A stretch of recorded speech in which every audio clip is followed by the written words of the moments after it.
My name is Fredrika. I'm from Sweden, 26 years old, and I'm riding my bicycle around the world.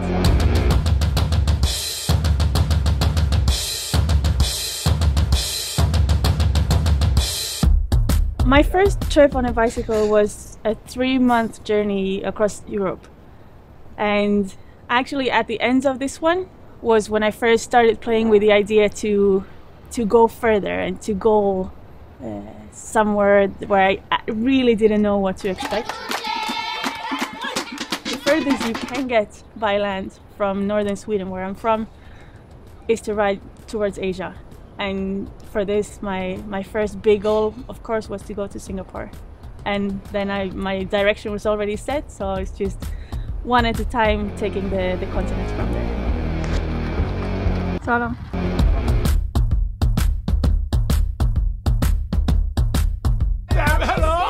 Overall, so far on my trip, now we're sitting in the south of Spain. I've covered 46,000 kilometers, something like this.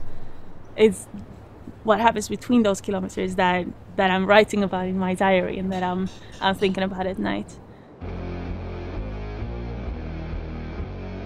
Early on, before I started, I started this fundraiser for an organization called Action Aid. They're working to secure the most basic human rights for women and girls around the world.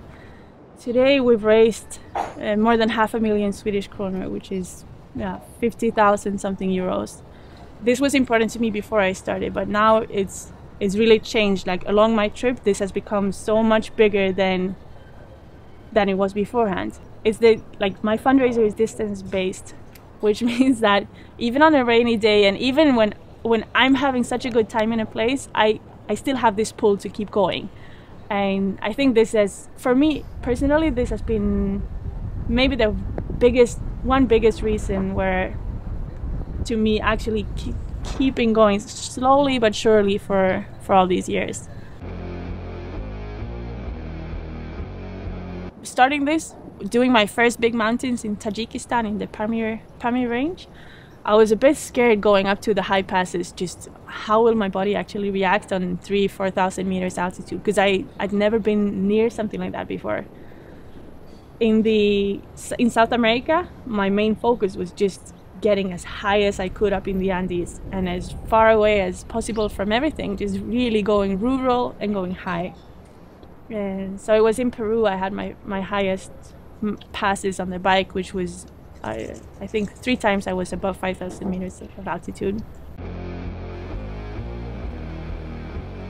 The bike is a surly long-haul trucker. It's a classic in the bike touring world.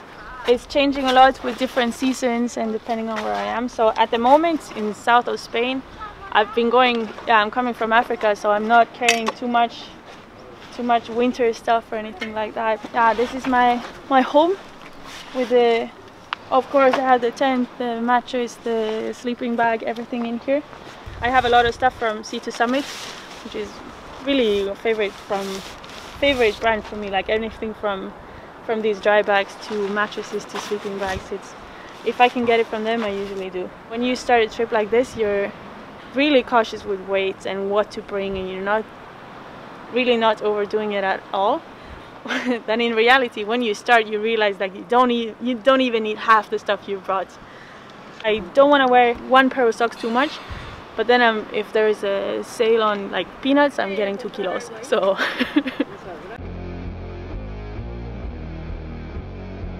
With obstacles, I think you can always talk about the heat in the deserts or like really cold camp nights in some mountain range or some intense meetings with people that maybe you would like to not have to experience. But overall, the biggest hurdle or the biggest obstacle that anyone has to overcome, I think, when doing something like this, is to actually take that first step, to really let something go from being a dream to actually making it a plan and then start.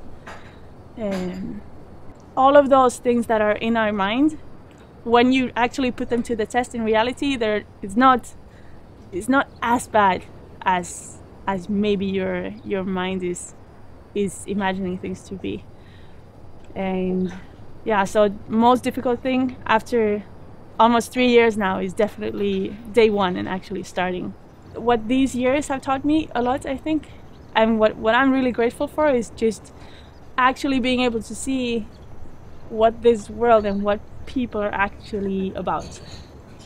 And one thing that's difficult for me is that I started this as a 23-year-old girl in Sweden that hadn't seen much of the world, and now I'm sitting here on my way back after seeing quite a bit of it. It's always worth trying, and normally, usually, almost always, things actually work out. And when they don't, you get a good story to tell. Don't overplan it, don't overdo it, don't think too much, just try and see what happens.